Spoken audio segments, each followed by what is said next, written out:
Good afternoon. My name is Terry Eichel, and I work with the Interreligious Eco Justice Network. We are a faith-based environmental organization in Connecticut. We work with religious communities on environmental issues such as climate change, toxic pollution, and biodiversity loss. We're also the Connecticut affiliate for Interfaith Power and Light, a national organization with state affiliates across the country. So if you are joining us from another state, I urge you to investigate if there is an IPL with you where you live because they are great. Today, we are presenting zero waste switching to reusables. I would like to open first with IREJN's Land Acknowledgement Statement. We acknowledge that Connecticut, Algonquin for land on the Tidal River, is the traditional home of Mohegans, Pequots, and many other tribes. We are grateful for our Native people's care for their home and will strive to preserve it for the next 7 generations. So last summer, IREJN held a great webinar on the hazards of artificial turf and how to create natural playing fields. Not only were these natural fields better for the environment and human health, they were also a lot cheaper to install and maintain. In October of this past year, I heard Amber speak about her work to get schools to switch from plastic cutlery and dishware to reusables. And again, not only are reusables better for us, they are cheaper too. I'm excited to welcome Amber today. Her work is very inspiring, and it also underscores something that I really believe, which is that all of our efforts matter. Everything we can do to help our planet will make a difference, from reducing our carbon emissions to reducing our waste, from planting native trees and plants to supporting strong environmental policy. And the strategy behind this particular campaign is clear, and the benefits are already being seen. Before I bring Amber on, I want to highlight IREJN's I Care About Climate and Creation postcard campaign. We are asking houses of worship to sign up to send postcards. Each person is asked to send 3 postcards, one to the governor, one to their state representative, and one to their state senator. The Connecticut legislative session just started, so we are focusing on this state. When you sign up, you will receive postcard stamps, and suggested messaging to get you started, but of course, you're free to add your own messaging. I will send out today's presentation this evening, as well as supporting documents and a link to sign up for this postcard campaign if you're interested. We are joined today again by Amber Schmidt from Clean Water Action. She has been working in the environmental and public health nonprofit sector for 10 years with a passion for environmental issues and justice. Growing up in Connecticut on the Long Island Sound, she watched her father fish in those waters. As she learned about climate change and the environmental and health impacts of pollution, she decided to devote her life's work to protecting the planet. She began her environmental career in advocacy, canvassing Connecticut in support of a variety of environmental laws. This led her to campaigns with real, tangible, and transformative impact, and she began working with Clean Water Action 8 years ago, first in policy and then as a canvass director. As the new New England Zero Waste organizer, she is excited to bring her passion for protecting human health and the ocean to their campaign, which engages people and businesses to reduce single-use disposable foodware and utensils.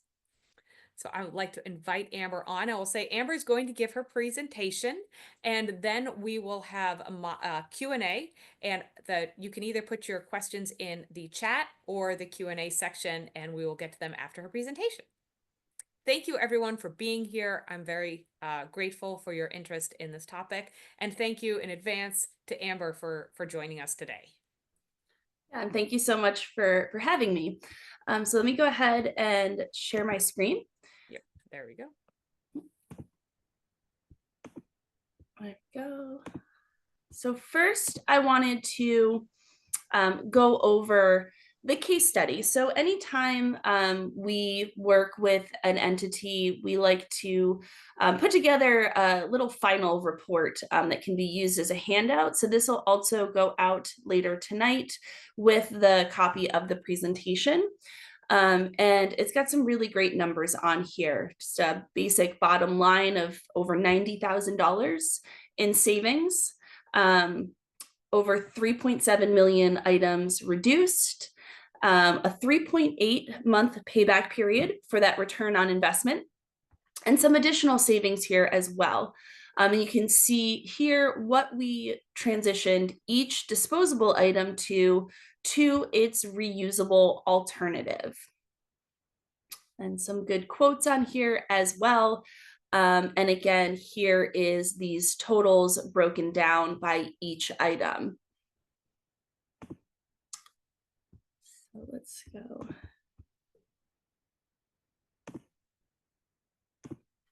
Great.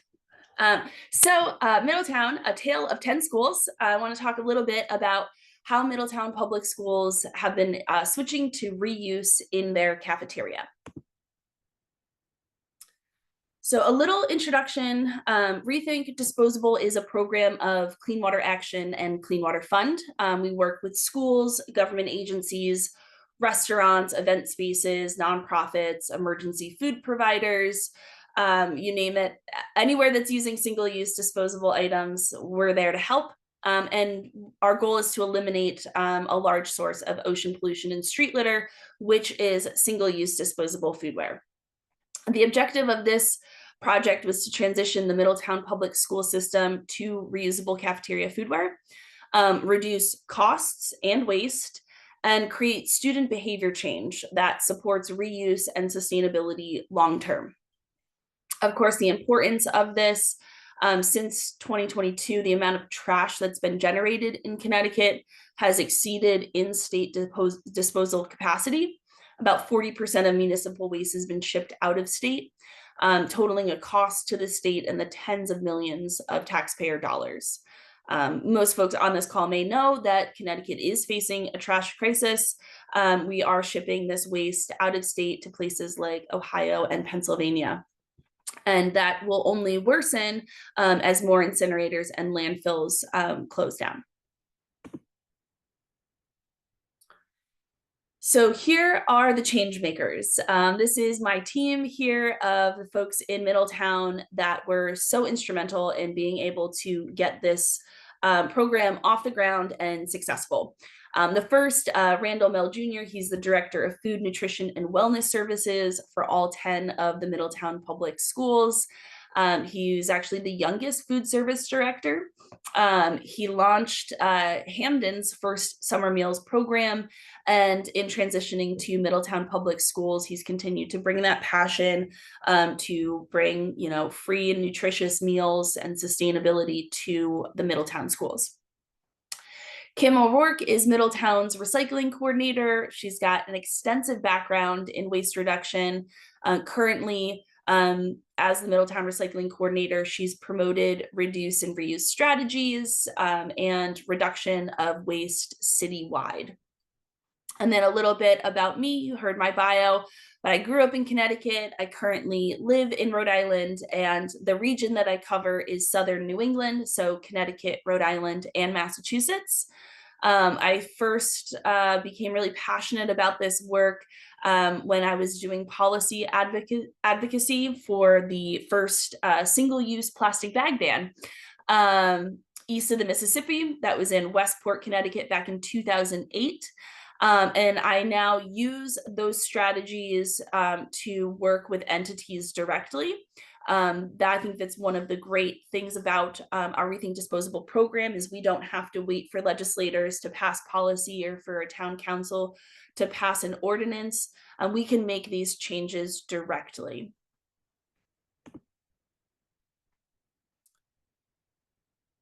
So the project scope, it covers the implementation of reusable foodware, cost saving for the nutrition department, waste reduction. The savings will be used on labor, nutrition and waste education, and specifically a passion of Randall's, which is farm to school operations with a focus on sourcing food from minority-owned Connecticut farms.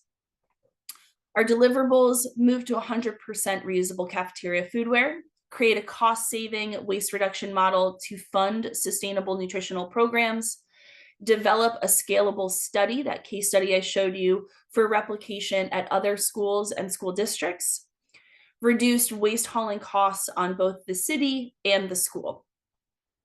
Our timeline, we started the audit phase in June of 2023. We began fundraising that July, and we've been able to get the first phase of implementation starting the 2024 and the 2025 school year. They are now moved into the second phase for this year as well. And to give you some background, with the closure of the Hartford incinerator, waste reduction is a priority for Middletown, for the entire state, but obviously specifically Middletown, as that is where their trash had previously been going. The 10 public schools represent a good portion of the municipal waste, and that reduction of waste can financially benefit the city. We found that if we can switch the cafeterias to reusable foodware, we can lessen the burden on the municipal disposal and also create that savings. The analysis is a potential $100,000 in savings, with additional savings from reduced waste hauling. Student behavior change will result in a better understanding of waste, which we hope to contribute to waste reduction practices outside of school cafeterias. So when we're educating students and they're doing these practices in school, it's likely that they go home and they bring these practices home and then elsewhere out into the world when they go, to restaurants, to event spaces.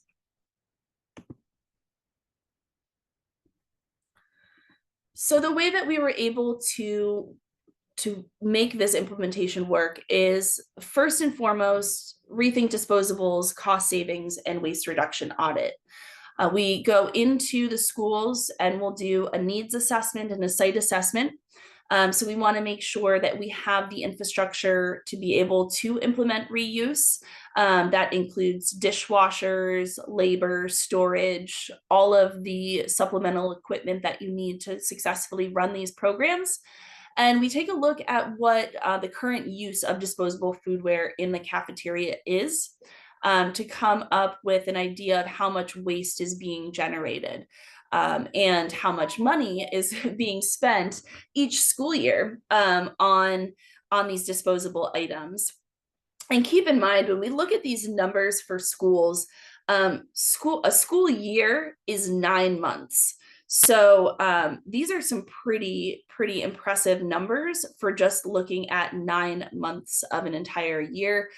We did not look at summer programs or anything like that, where of course any of these practices, if they're implemented for those programs, will also see waste and cost savings, waste reduction and cost savings. So once we determine how much money we're spending and how much waste we're producing, we really start to see that we have an issue that we need to address. But of course, schools, as well as many towns, don't have the funding to be able to make these transitions. So we had to think about some different avenues of being able to source the funding to purchase these reusable items. All 10 schools do have commercial dishwashers that have all been upgraded and renovated over previous years. So that was a huge factor in being able to roll this out so quickly. So the funding that we required was just for the purchase of reusable foodware and the supplemental equipment to run that foodware through the dishwasher, to store and stack that foodware and dry the foodware. So with the cost saving audit, we used those numbers and applied for a Connecticut Equipment Assistance Grant to purchase those reusable items. We also partnered with Sustainable CT, which is a crowdfunding campaign platform, to get funding through that. They did also have a match for how much we fundraised, which was great. And plastic-free restaurants donated stainless steel forks and spoons. If folks on the call are not familiar with plastic-free restaurants, they don't just work with restaurants. Their founder, John Charles Mayer, has a huge passion for working with schools and making sure that children are eating off of reusable and safe alternatives. They offer subsidies to schools. They will fund the purchase 100% to transition from a petroleum-based plastic to a non-plastic item. So for example, a plastic fork and spoon to a stainless steel fork and spoon. There are some restrictions to that in there cannot be any town ordinances around bans on, say, expanded polystyrene foam. So we really put our hands in a lot of different buckets to try to come up with the funding for this, and we were successful in being granted the Connecticut Equipment Assistance Grant, which covered the majority of the cost of reusables. And then we needed to come up with steps to implementation. Because we did a one-to-one swap of each item, most schools you'll see will do a switch from multiple items on a tray to a 5-compartment tray that will hold all the items. Randall really wanted to make these meals palatable to the kids and the students, and that's not just with the flavor of the food, but also how it's presented. We know that kids really they can be picky, and if they can't see the food or it's not presented in a way that looks good, they're not likely to try it or to eat it. So we really did a one-to-one swap of each item. So Ziploc bags that contained cut apples and carrots are now going to be transitioned over to clear plastic, hard reusable plastic clamshells. The first phase of this implementation was bowls and plates. Randall had already transitioned to a hard plastic flat tray, and so the bowls and plates sit nicely right on top of that. The phase 2, which they started at the beginning of this year, is utensils and those other clamshell containers. And then phase 3, which will likely happen next year and the following year, will be the full one-to-one switch of disposables to reusables for all of that cafeteria foodware. So a multi-year phase in approach that will get us to 100% reusable foodware.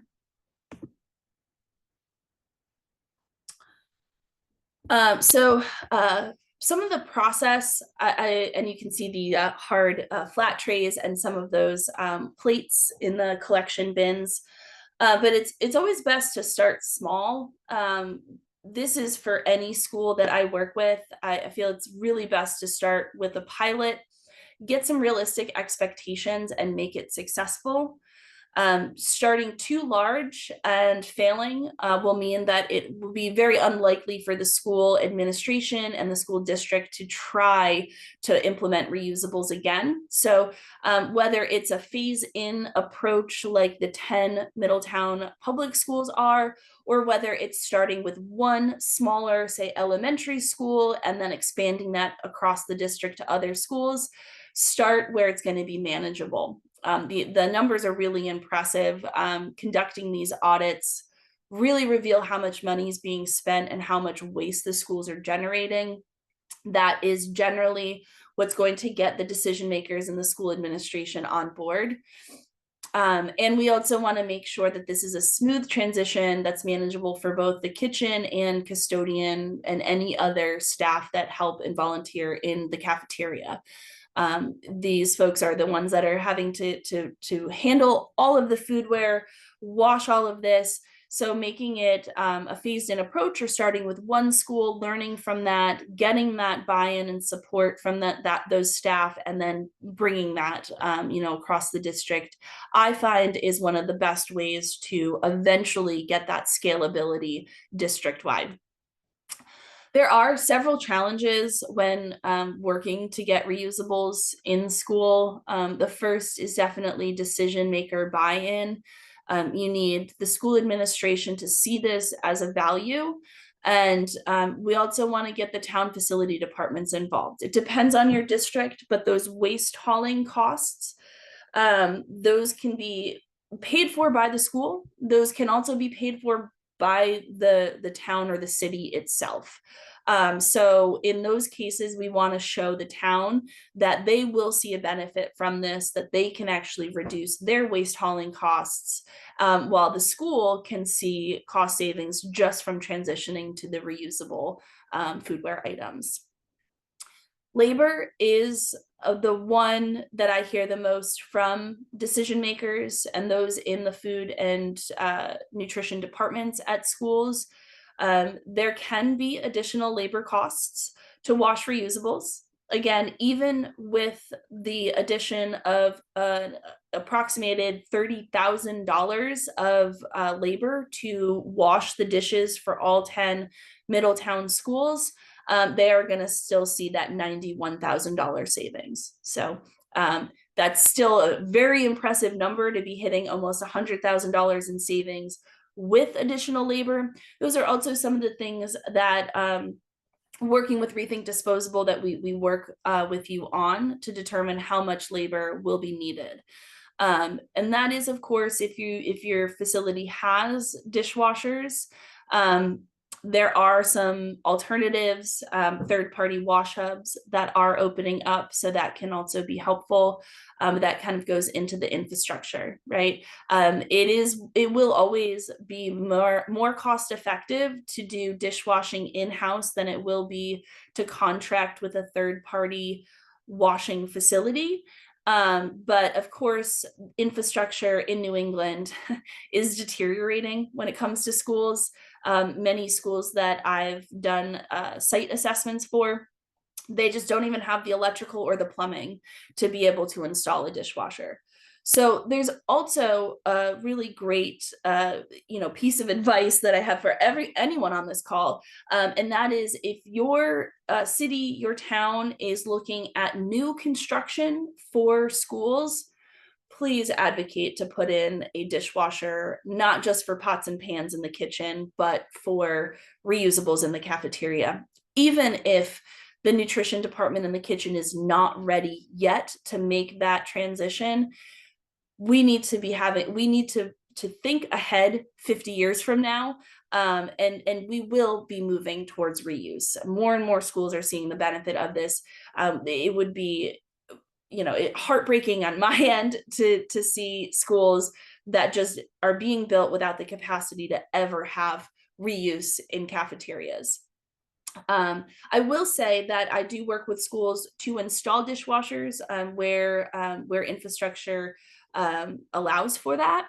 And so in those cases, there can be really a swap of labor, so you don't necessarily incur additional costs for labor.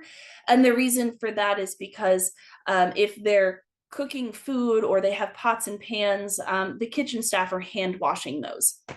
And so by installing a dishwasher, not only are the kitchen staff able to wash all of those pots and pans in a much shorter manner, but they can also then use the time that they were previously using to scrub and hand wash all of those by running all of the reusable trays and utensils and foodware items through the dishwasher.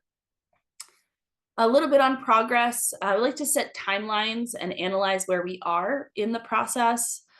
I think it's really important to compare these results to city and state goals for waste reduction. Most of the cities, I assume, have climate priority action plans in place. Reusables can reduce greenhouse gas emissions. We don't have to be paying for transportation.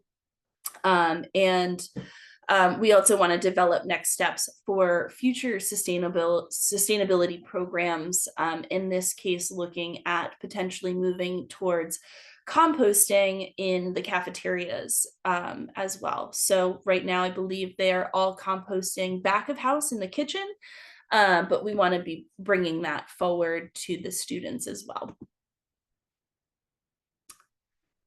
So a little overview on the results. $91,000 in savings by switching to the reusable foodware, with accounting for that $30,000 of additional labor, and a potential added savings for waste hauling of $40,000 in each school year, and that would be to reduce waste hauling pickup by 1 pickup per week.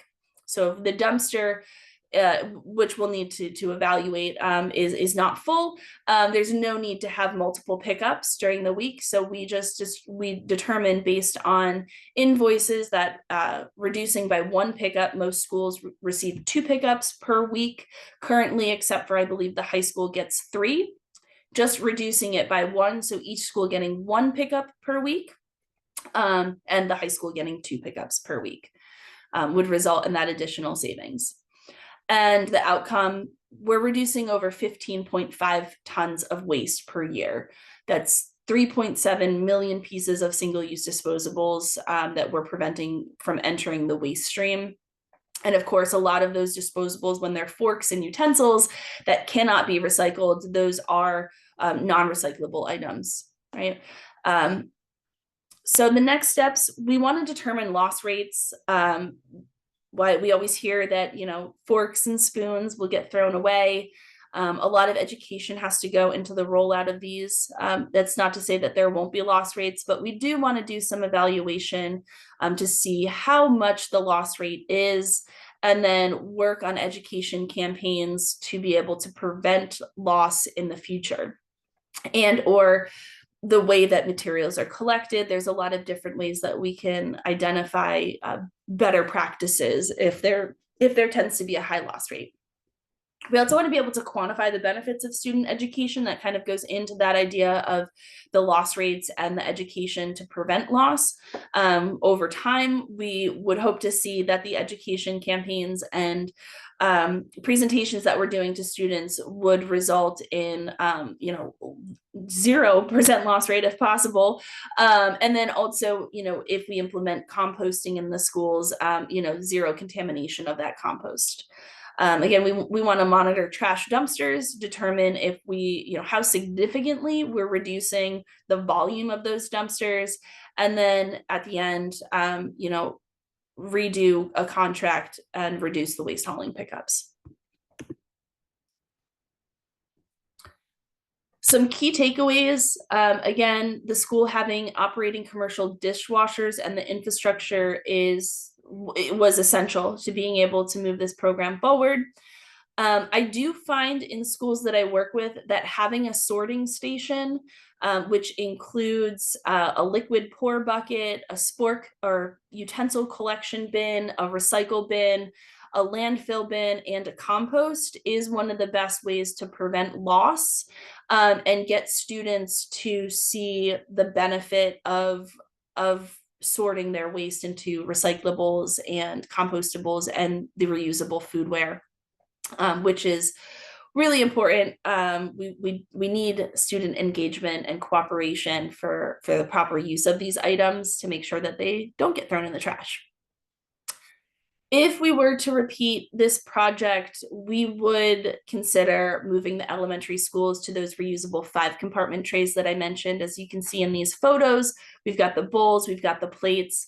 The students in the elementary schools, I think, would do better with just a 1 item, which would be a 5-compartment tray, but we would want to keep the 1-to-1 swap that you see in these photos for both the middle and high schools. And then future steps, implement composting in the cafeterias, ideally create a comprehensive sorting station. And then, of course, as I showed you in the beginning, Rethink Disposable created a case study. So we want to be able to share this case study out. There'll be other case studies for schools that I'm working with in both Rhode Island and Massachusetts.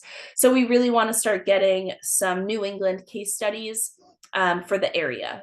We've got several on Rethink Disposable's website for work that we've done in California, but as we know, what works in California doesn't always work here in New England. So we want to have real tangible results right here in Southern New England and the states that I'm working in.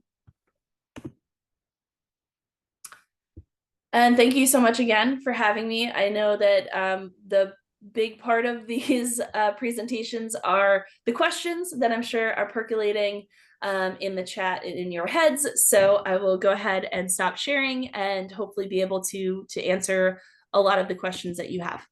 You are correct. Thank you so much. There are a lot of questions. And so I have a couple questions about the dishwasher issue, which is not so, it's not surprising. And I was kind of Googling while you're doing your presentation, how much, cost of commercial dishwasher. Um, how many, like for one sort of school, how many, do they just need one commercial dishwasher to handle the school essentially? Um, Yes, yeah, and pricing for that is generally around 20,000 to $30,000 for sure. just a stand-up dishwasher with And then how installation. much is it if they don't have the plumbing type of stuff? Like that's obviously a lot more. It could be around $7,000 to $10,000 to put the plumbing. I mean, the kitchen has running water. They have plumbing. They have a 3 compartment sink. They have to Right. by law, by a health code.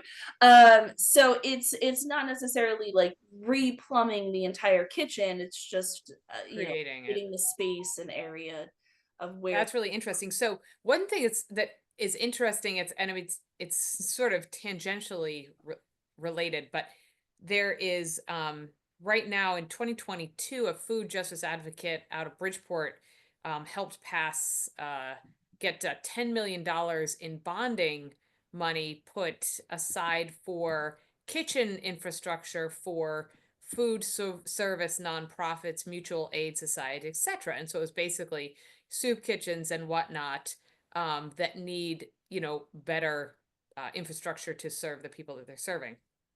And so one of the things I was wondering, that this would obviously not apply, but is that something that advocates could advocate for? Is a bonding amount of money in the bonding at the end of the session to set aside for schools to do this type of infrastructure work?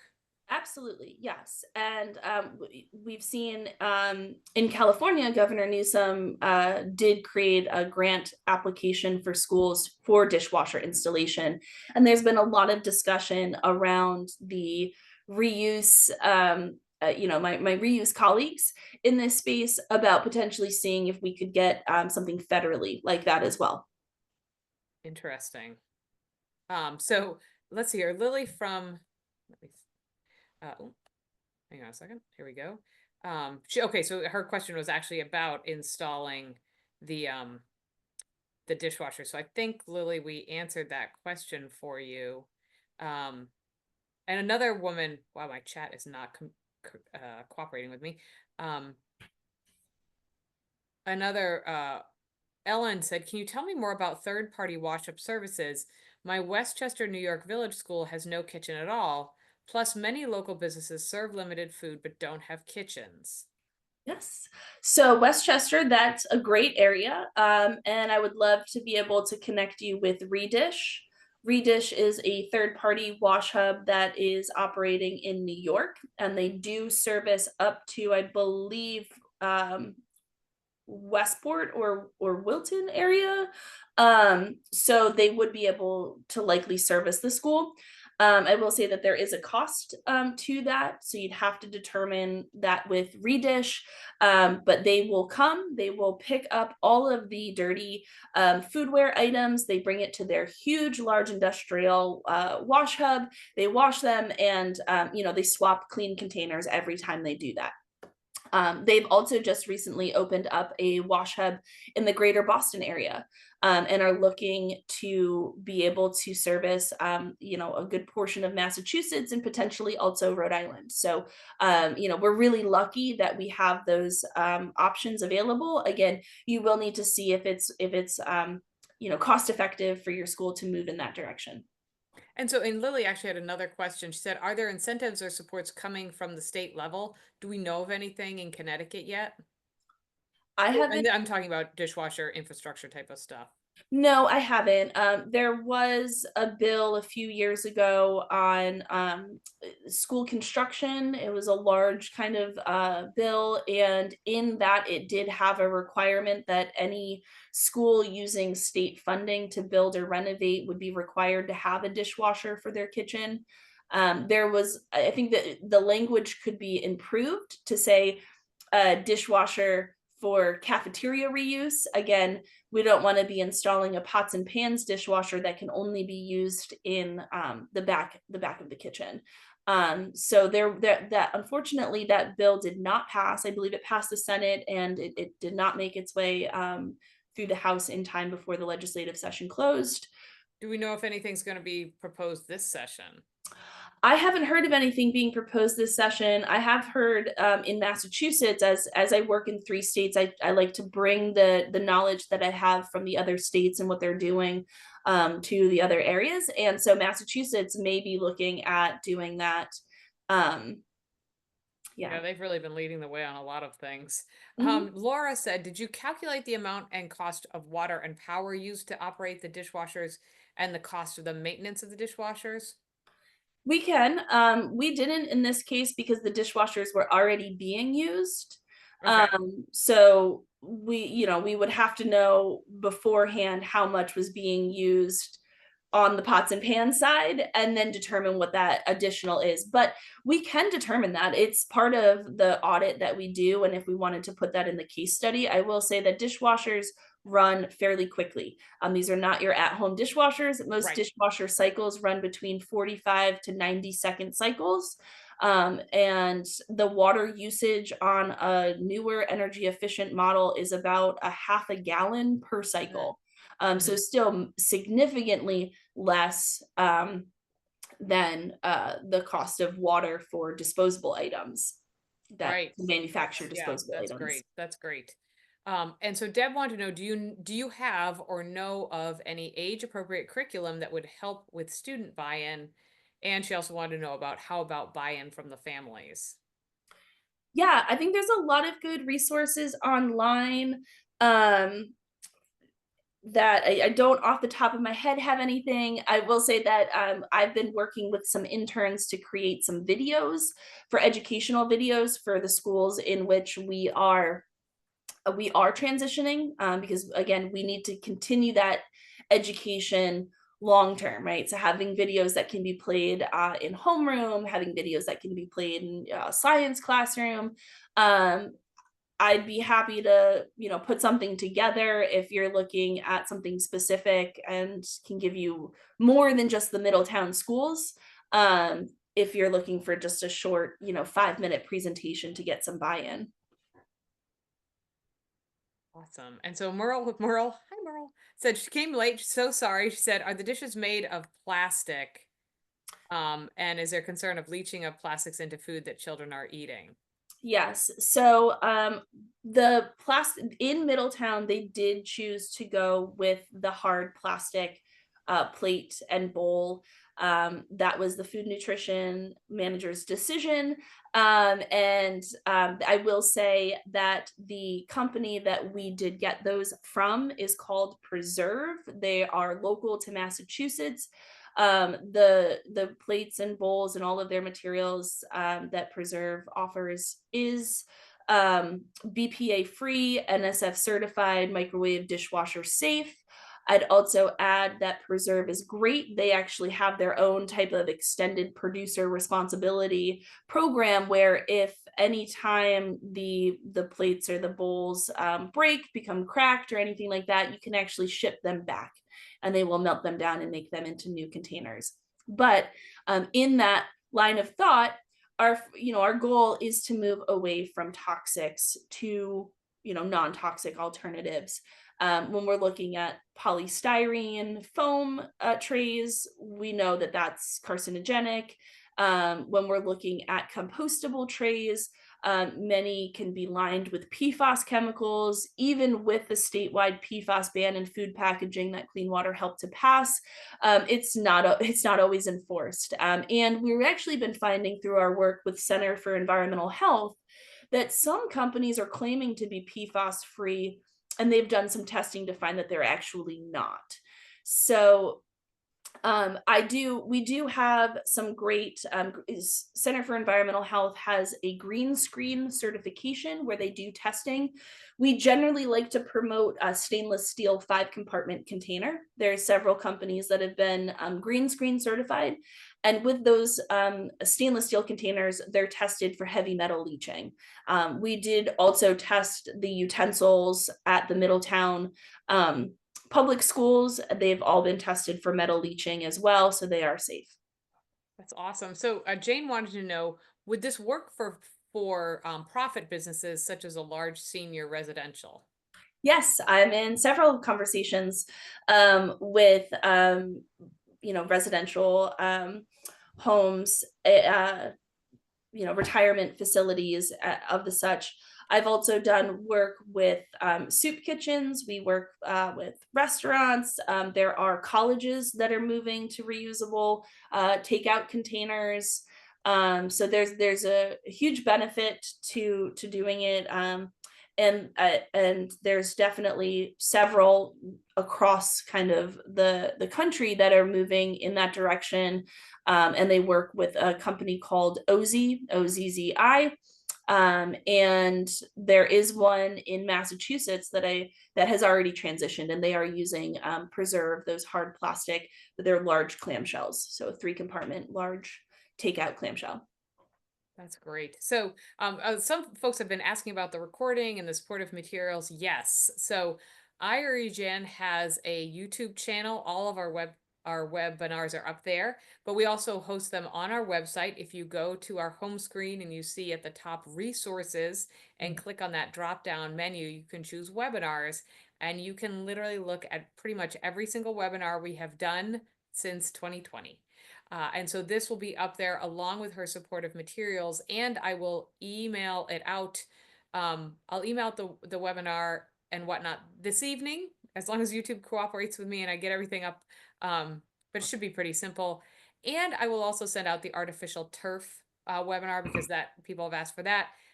Again, I think, we obviously have a lot of religious schools in our state, Catholic schools and Jewish schools and Muslim schools and whatnot. And we're also members of places that have public schools and other private schools. So there are a lot of opportunities for us to get this type of information in front of decision makers. So I encourage you to do that. And because I like to do things in threes, now I'm thinking about sort of a greening your school webinar to bring on some people to talk about these different types of things, like adding solar, or, when your school is going to upgrade their HVAC, can we incorporate some heat pumps in there for better energy efficiency than just an oil furnace?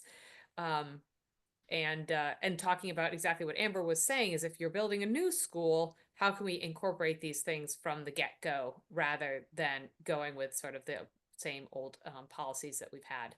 So so look for that. Be the next in our, seems to be our school focused webinar series. Lily was wondering, would it be possible to get some of the dollar money, the financial numbers, into a PDF or a document so that we can share it with our school districts, please?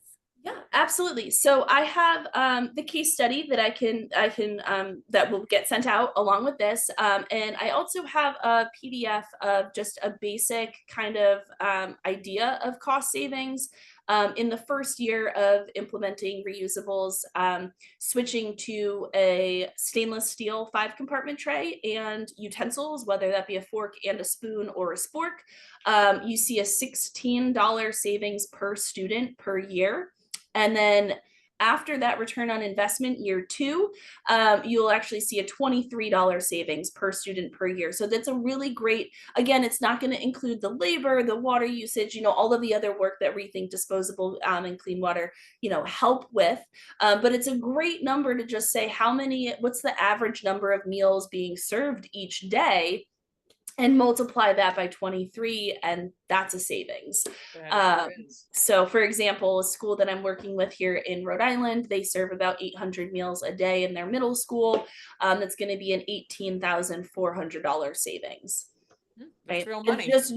Just on those numbers, right? Again, it just gives you some idea, and when you start to see how large that is. And I would also add that there is the work that I do as the zero waste organizer. It's all free technical assistance to doing these audits, to doing site visit needs assessments, getting dishwasher quotes if you need that, helping to source the items, as well as I generally will like to go to the schools for a couple weeks or so during the lunch period after implementation, if possible, and help in the cafeterias, do presentations to the students.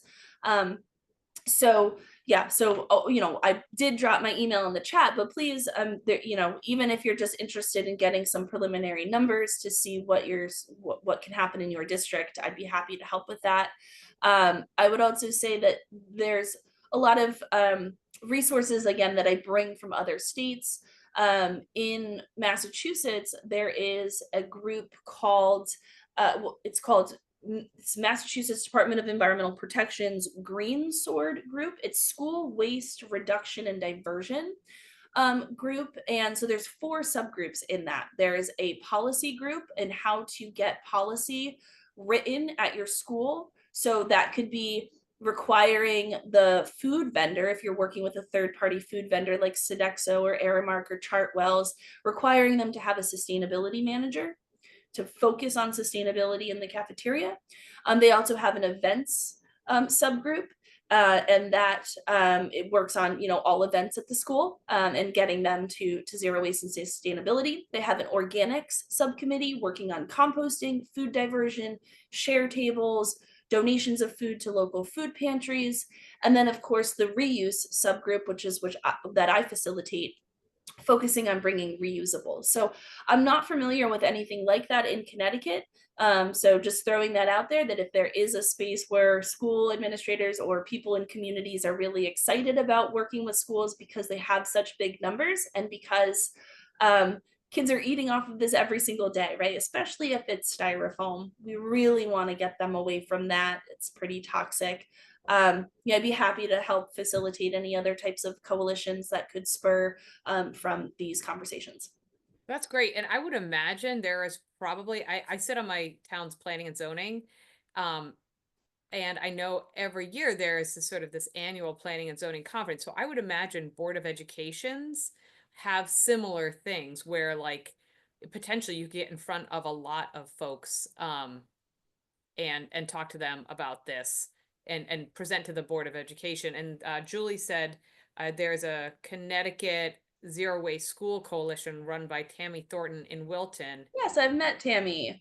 That's I haven't jumped on those yet. I think that maybe it's something that I should do in the future. So that's awesome. I probably let me good. just I'm gonna put my so I just wanted to throw this up so people could see some of our upcoming events. One person asked, you don't charge for your technical support or advice or No. whatnot. And yeah, exactly. So Amber doesn't, and IREJN works with houses of worship all the time. And we also do not charge a fee if you undergo, like do energy efficiency or install solar or do something, making your building more green or whatnot. We are not taking a percentage of that. We are not receiving funding back. I think Clean Water Action and IREJN are really funded by grants and individual donors and just the generosity of people that believe in what we do. So feel free to reach out to both organizations for help. I just wanted to throw up our wait a minute. Here we go. Upcoming events. We have a couple on advocacy coming up, including effective advocacy, how to advocate for the issues you care about. If you've ever sat at the Connecticut legislative website and wondered how to follow a bill or where is it and how do I contact my legislator and how do I submit testimony and what should I expect, I will be walking us through that for 90 minutes. I'll try to keep my presentation to about 40 minutes and then have some ample time for Q&A. Really just trying to demystify the process so that people can really engage. And then we'll be doing an update on environmental legislation in 2025 on Tuesday, February 18th. So by that point, bills should be introduced and in committees having hearings. And so we'll be able to hear about the bills that we really are hoping folks will advocate for. IREJN is doing a legislative prayer breakfast on Wednesday, March 12th at the Capitol. So that'll be another opportunity to show people of faith, religious community support for these. And then we've got a couple in-person outdoor events coming up that I haven't finalized the dates, but I will let you know. I'm trying to incorporate more outdoor events. So I just wanted to let people know about those upcoming things, and I will send out more information. And Amber's added some awesome links in the chat. And honestly, Amber, if you wouldn't mind sending those to me in an email, I will include them in my upcoming, my follow-up email for these folks. Will do. So we've got like all kinds of cool stuff in the chat for folks. Let me just check Q&A and see if there's anything else. This is awesome. Honestly, so does anyone, it looks like most people have had their questions answered. And this is great. And I think that, you know, advocating on the local and state level is going to be critical. I don't feel very confident about a ton of support from the federal government in the next few years, but we can still make a difference, and we should, at our local and state level. We can still lead the way. And as I said in some of my little earlier remarks, every degree is going to make a difference. And the other thing you might also, we obviously acknowledge, but make sure to tell people, is the cost of inaction is going to be far more expensive than the cost of action. You know, the cost of climate change, the cost of polluting our oceans, the cost of waste removal, of incineration, all of that is much more expensive than being proactive and making the right decisions now. So, and I know everyone on this call knows that, but it's always important to remind folks. So let's see here. Just a lot of thank yous in the chats and the Q&A. Yeah, well, I really appreciate coming on and being able to present on this. It's a really impressive case study. You know, Randall has done an amazing job advocating for this and really working to transform the cafeteria. And you know, I also like to tell folks in this space, you know, we don't think of the cafeteria as a classroom, but it really is. Oh, absolutely. Right? The way that we teach kids and doing and seeing, that extends everywhere in the school. So not just when they're in a classroom and in a science classroom or their social studies classroom. So it's so important. I think these kids, you know, elementary school here in Rhode Island that I transitioned, the Washington Post came and did an article. I'll also send that to you in the email, so the link as well to that. Nice.